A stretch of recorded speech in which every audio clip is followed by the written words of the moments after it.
Samoa, malei fua mai ai whanunga le leo le nei Taeao. Se o tātou Tapuaiga le atua. O le tangata e peo le mtia o naso, e peo le funga o le mau, e whapeo na funga mai o ia. Awa angi mai ai le matangi, o na le ai le oi. Ua leto i lo foi o ia i le mea saia. Ao le alofo le ali, mai le vavau lava lea, e o i le whavavau. O le talo mo le ngang pai. Al whailo atu nui le nei Taeao fau i whanunga le lei, mai lau fio. Whapoi sialo mātou mālosi ma le ono fau i le nei Taeao. Le lie le atua o le afuanga le nalo mātou pulu nau nau ina o lau fio. E te mafuta ina o mātou tangata Tapuai. Ma papati soina i mātou uma, ne ia mātou tau whailangona lo walofa tuno. Ma whaia ele nei Tapuaiga i le awa ma le mingao e te taua. Ma i uai mea uma i le whasisilino lo lava vi. Yesu Keriso wa alantua ele mātou te tā. Amen. O le whaitauina o le tusipaia,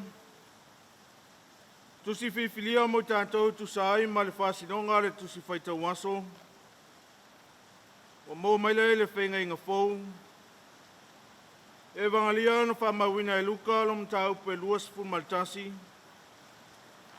A lona whai upo e lua se fulu. I le whai upo e lua sifu malwhao te whaitauina. E vangalia a luka lo mta upo e lua sifu maltasi. O te whaitauina le whai upo e lua se fulu. Se whangata mai le whai upo e lua sifu malwhao. Whafonga o a whiong paia lo tātou o tua. Ai loe o tau wa se o mia Jerusalema i awal taua. I o tau i loa i le aso wa lantalata lo na whātua punaina. O le aso, o ewe i utaia i alantou so sola i maunga. O ewe tono o lea ai alantou o es. O ewe i le vau foi awane i lantou o antu i te tono o lea ai. A wā o nā so i e whāsala i nai, ina ia taunu mai o mea umana tūsia. O i tālo whae i whawhine o te tō, a tō poi mai e whai lele i a lavasu. A wā e o le puapua ngā tele le nuu, male tō sā i le nuu nei. E oti i lantou i le mata o le pelu, e ta whea poi inu uma, e solia poi Jerusalema e nuu esi. Se ia whai uina tausanga o nuu esi. Whamanuia mai le atua i le tātou whaitau, ma whalongolongo i niso ana whionga. Tu maut pēa te ia lona lava viinga, nei se ia o le whamavau. O le launga le soafa mamalo le atua le tamā le alo, ma le angangsa. Amen. Whiwhilia le whaipo e lua se fulu, e whaima matua o mawhawhaunga whale nganga i le nei Taeao. Whawhaunga toi whaitauina. Ai loe o tau wa sio mia Jerusalema i awal taua. I o tau i loa i le aso wa lata lona whaatafuna ina. Manatu o tua launga e tusai ma le whasinonga le tusi whaitau asu. Ua solia Jerusalema. Ua solia Jerusalema. Manatu au whaitau ngā tusi taimi o Yesu. Tu fantasi leo manatu e lua. Maua se manatu se tasi. Taimi o Yesu na solia ai Jerusalema. Taimi o Yesu na solia ai Jerusalema. Na fio mai lama ke riso mo e mamai. O ilantou o saisaitia i maftiang o leola. Ai le ngata i leon le whaolo se anganga o le iloa. Ono ta vilinga o leola. Whapesa wanga i le aso ma le aso. Taime o le malosi o le whawhitawhita o le malo Roma. Le ola pangatia ma le ola tau mia o tangata. O le au mantitiwa ma le au mamai. O lewa na tatali le nu o le tua le o mai o le Mesia malo ia. Le asa tu talinga mai le tele o tausanga se iau mai se i fofo lantau whawhitau. Ma lawe ai lantau mai le tele o whita ma whaingatau leo. Ato ma natu le upu solia. E ilo na winga le ma naia le tantou vai. E pei ua wha le ma whau keriso ma lona tu vai tu tono le aimpaia. A wātala noa le upu solia e sau mai le upu soli. Wo o se no foanga e le te tau o no oi au noa ma se whātana. O le tala luka. E tūlanga ese mai isi tustusinga e winga i le whātafuna ina o le malu Jerusalem. O luka wana ilo antu le mea sa le ilo antu e nisi o whai evangelia. E leo se unga o le lalolangi le whātafuna ina o Jerusalem. Aua ta tala antu e luka i tua le whaumi o le waloanga a Yesu e winga i aso e ngātai. Wa manatu luka. O le finangalo ma le whiaua le antua. E ao na so o ai tulu inga o le lalolangi.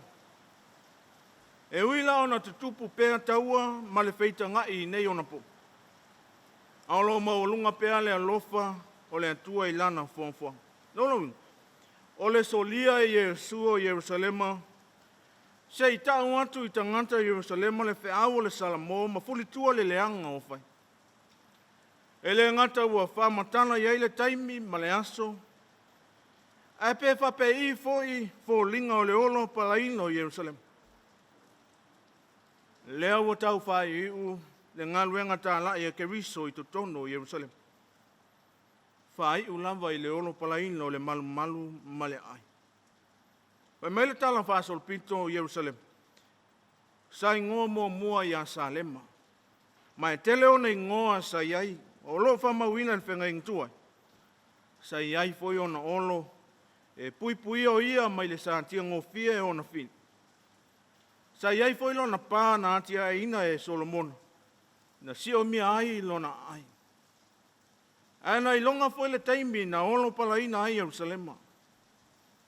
Mo o ai le malu sa alu i le vete. Masa matua tele le anga sala i tangata. Le ala foi leo le whaonga ino atunu te tele. Ia olo pala ina ma ave whātangata o taua o na tangata. Nono winga o mai le vai taimi o Yesu.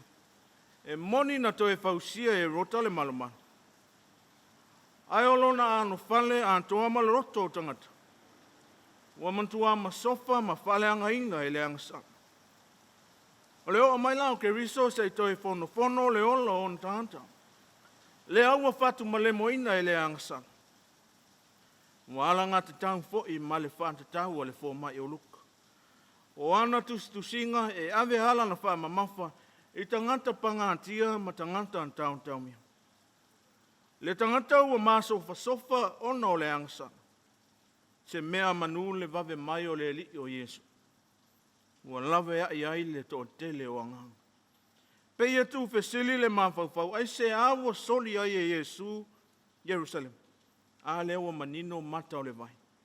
Soli se i tau le tangata ua tatau o na tā pena ma sauni uni. Leo o mai o le toa sa o le tu. E le ngata i lea tau i tangata ua tatau o na salamo.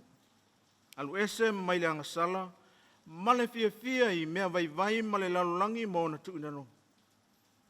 Talo fai. O leo o mai o le olo palaina, e tafia se ai le nu. E so sola i maunga, o le wha malusiono ese mai malula atu tofi. Ele ma whanua. Whailonga o le whamsinonga tonu, a le antua e te tau lava o na whātau. E ui o lona nuu filifilia, ai wa ia le alo lava i le ata o le la au. O le tau manuo a le li o Yesu. Sala mo, mau ese mai winga al toila. Tā pena, ina ia o mai le whamsinonga le atu, wa lava tā pena. E ui ua mawai le avanoa o tangata o nues. Ai ei le taimi o foi le toa sa le atua i nues. Pe a le sa vali fo i ala e tusa ma le fina ngalo o le atu. Ne atu nu pele malau whaafonga le ne Taeao. Fe au wha malosi le mo tātou au tā pena mo fe au whai o le ne vai aso. O le solio Yerusalema i le taimi o Yesu. O le whailonga lava le nā o le alofa muti vale o le atua i le tangata. Le alava ua whai ui lona nuu maona tangata lana ngaluenga tāla. Sa ai uli mai tua le ali whaola. Ngaluenga whaola ma ngaluenga la veai. Ma le tala le lei. Ia so o tulu inga o le lalulangi uma. O lona winga leo o mai o le tala le lei i o tātou lang whanua ma ele. O le ngaluenga tāla i nā ma le tau manuo a le tala le lei. Ina iho o mai le whaolutanga. O nā la fua e te tau o na samvali e le tanganta. Ale whai. Lona winga i e le taimi e olo pala ina e le tanganta o na wale usta. O lo wha ma malu mai pēa awang le leo le tua i le tangata na whai. Pau alea. O le whae e ea le tua i tangata o nues. Wa amana i antu ai mo so tā vai vai. Ai o le asa tā tali antu i le nā lo whate. Pēwa e fia e te saili tonga fiti i mea vai vai ma mea whai lafi o le ola. Pēwa e wha moe lo lama poto ma lo malose au noa ma se saili antu i le atu. O nai ante oe lau tani. O lau oe nā ai ante tau. Au le mea wa mautino. E o mai le olu palaina pe ale tuu masala mo neilo. Mana tua o le whamsinonga me o tonu o le tua le aini o na pāwai lotu. E o ai le whawhine tō o tina mai tanga o whai lele whasi o tio mala. O le tua lalo o le talale. Whai le ame o tonu. Awa le pala ai e tautala. Pei tangiala. O lo se silang whafonga o le tu. Yesu Keriso. Nava ai mai wa whaina la na ngalua. O le loto le tangata ua vaungata. Ua fia le ola to ilalo. O lona maliu na whai ua ila na ngaluenga i totono o Jerusalem. Lona ola ua ofo ina mai. Ia ola tātou. Ina ua tu mau le whantontua. Male wha mau. Ia anteia. Tu mau le tua. Poto lona lava vi. Nei se o le whamamau. Amen. O le tātou pepese le pese se lau fas ful malavan. Se lau fas ful malavan le pese o le tātou pepese.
tātou te talo le whawhitai, whātou senga, mama moli anto tātou mana o ile atu.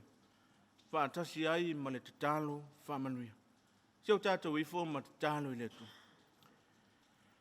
Wāna whailo wātunu ile nei Taeao.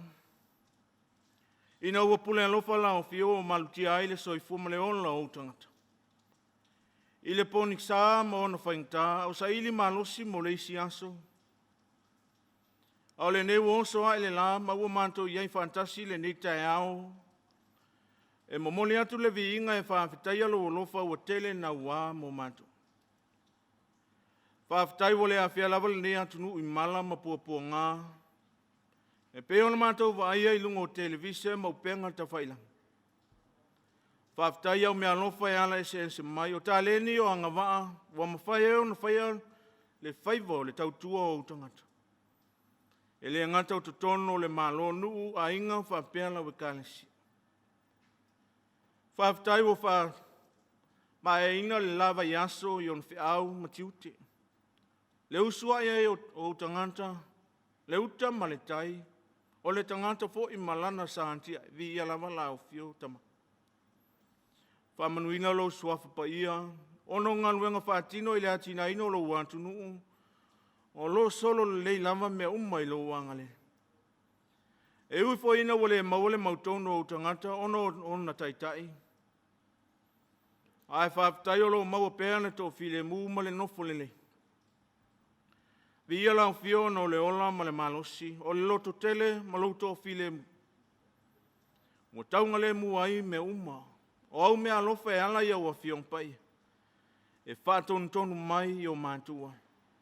O le sulu i o mātua vai, ma le malama i o mātua. E le ngata i leo le ngaluenga luangang pai e whama ite ma tu mumusu mai pe. Ma se lava tai me lulungi aia mātua whai unga.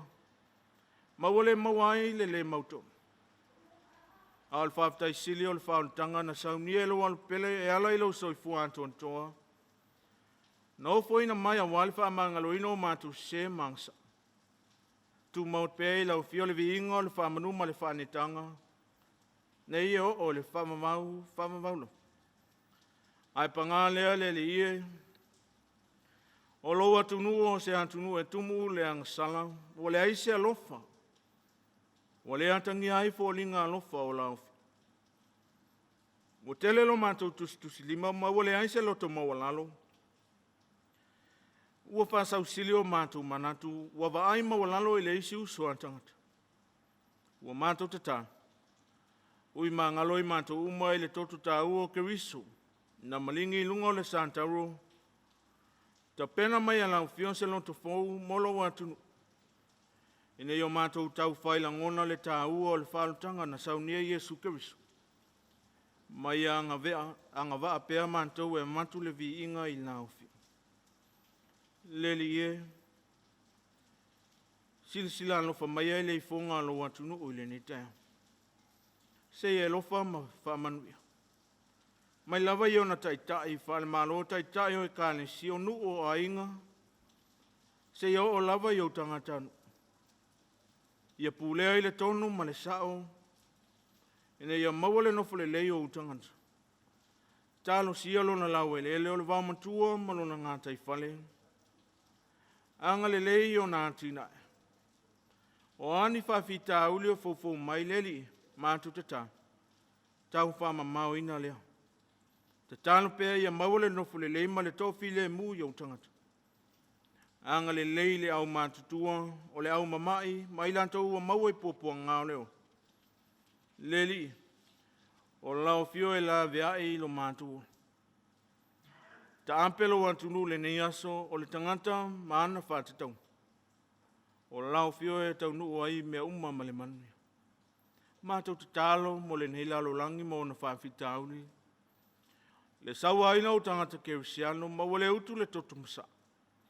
O whamai pipisi ma malafa le nātua. Anga le leila fio a ampanto aio au la veai. Whamanuia lau fio lau e karisia au. Ma so se kalesia kerisiano. Alu male mana le upfolfola ia tele ni anganga. A wala o fio malo malo e whababa. anga leile nei ala whaasala lau, wa mwhai eo na momoli atu lo fina ngalo, i le aso ma le aso. O ia mātou tatalo whaatasi ma tatalo leo leo al tangata la vai. Ia whai elo fina ngalo, elo mātou lotu. Mātou tatalo e ala atu lava le suafalo mātou ali i whaola. Al manuia ma le file muola o fio le atua leo mātou tama. Le alofa sisi le eseo Yesu Keriso lo mātou ali i. Ma le maftanga whai pēr ma lau fio nganga paia. Ia tu mau mai o mātou lunga malunga lo wantunu. Antolo manuia nei eo o le whavavau lau. Amen.